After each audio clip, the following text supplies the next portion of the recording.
The Mobile Monday Nigeria Forum, a platform that brings together stakeholders and players in the information, communications, and technology sector, had a unique session as it discussed the impact of internet in Nigeria.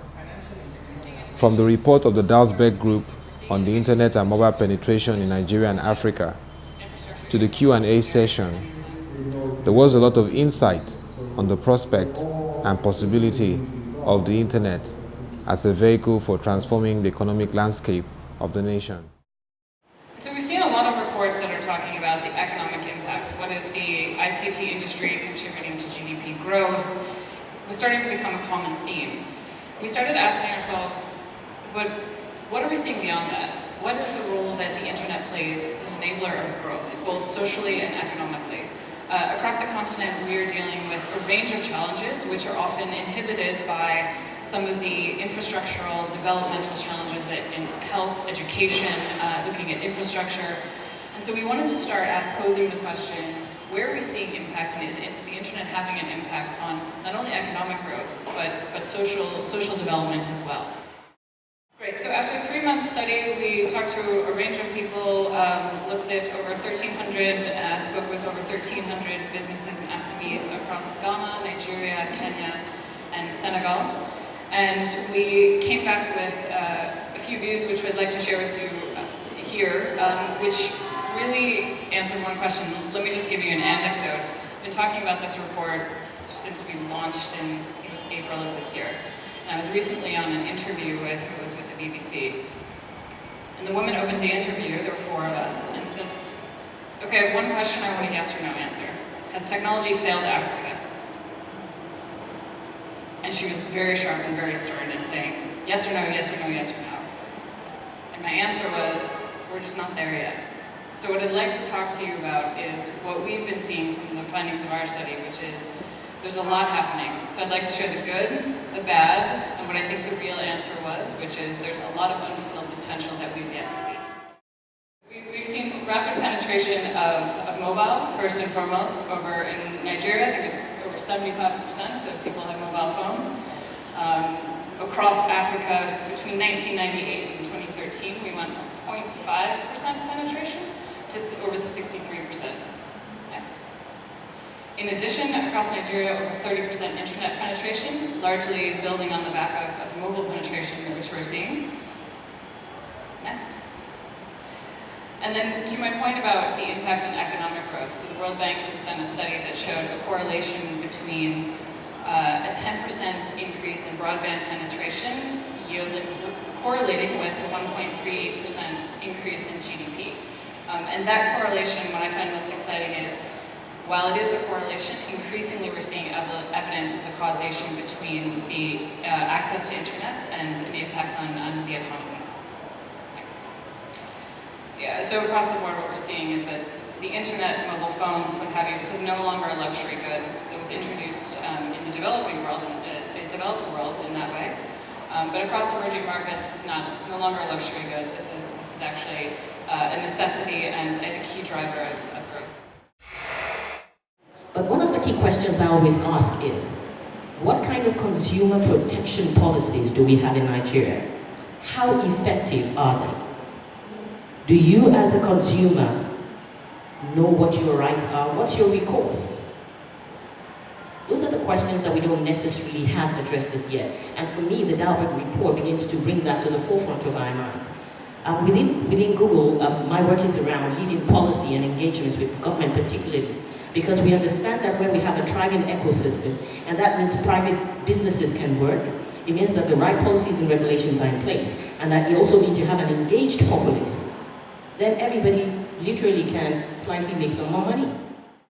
Also, something that has raised that bar has been development of aggregators. So you have people who today cannot own their sites, but will host their products on someone's mall, and therefore, from one platform, you could aggregate 200 to 300 businesses.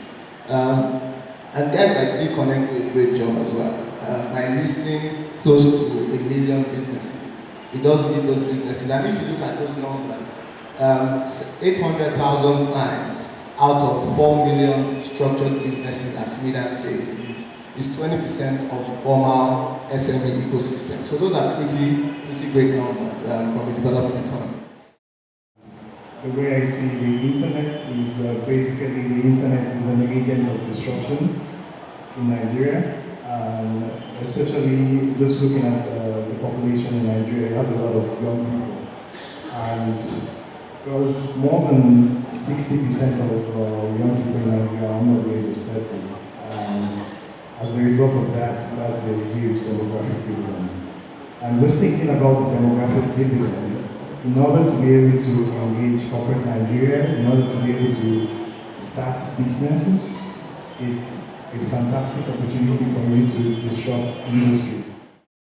If you want to gauge the literacy levels in Nigeria, go read any comments of any Nigerian newspaper, blog, or anything. That will kind of give you, and that is probably like the best example of how the education system has failed this country. So, in as much as us as a community, we can do what we hope we can do to contribute, and the businesses, as long as they can do that as well. At the end of the day, the university system is failing. Our young people are borderline illiterate, to use quite harsh terms. And when they come online to argue with each other on Twitter about something which we haven't originally. So, I think our internet industry is very, very, very early. Everybody who believes it's not is lying to themselves, or is optimistic, or is trying to sell you something. So yeah, my version of the internet is basically spent just like wandering around, wasting time if I'm not working. And I probably find that most of my employees do the exact same thing.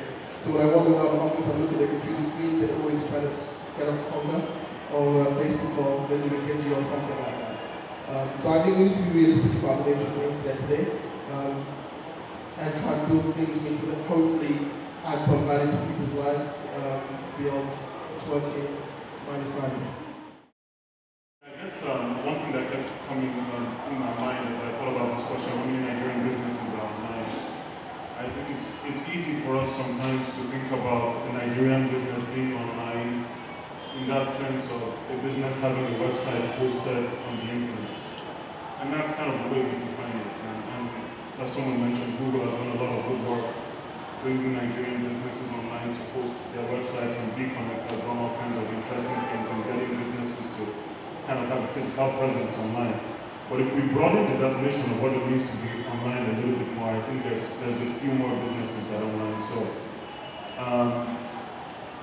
you know, the entrepreneur who lives in Surulere who's selling goods via BBM, is she online? I would say yes. I mean, it rides internet protocol ultimately. Or the farmer in Plateau State who sells yams out of southern Plateau into Lagos and gets his payments transferred via GT Connect or some other sort of online transfer method. Are they online? I would say yes. So if you broaden the definition a little bit more, you see that there's a foundation that's been laid. Many of these businesses don't have websites. Many of them may not be transacting directly. Not all of them are selling on Conga or some of the other online models. How do we get people knowledgeable enough to get online? I have a few siblings at home. Well, someone that lives with me, and she didn't try to get an email. She didn't try to visit, to go buy stuff online. But she goes online to watch Nigerian videos online. So clearly, content is very key to getting people online. If we have the right content, thanks to Iroko, people will come online. Secondly is access. My little child that's just about 4 years old is able to get on my iPad and is able to actually navigate. He knows to go type then 10, and is able to access it. So clearly, access to the internet becomes key, and that is improving. So some years ago, access to the internet was very expensive. Today, there's a battle over who will give the first month free, who will give buy 2 months and get 1 month free. So clearly, that is improving.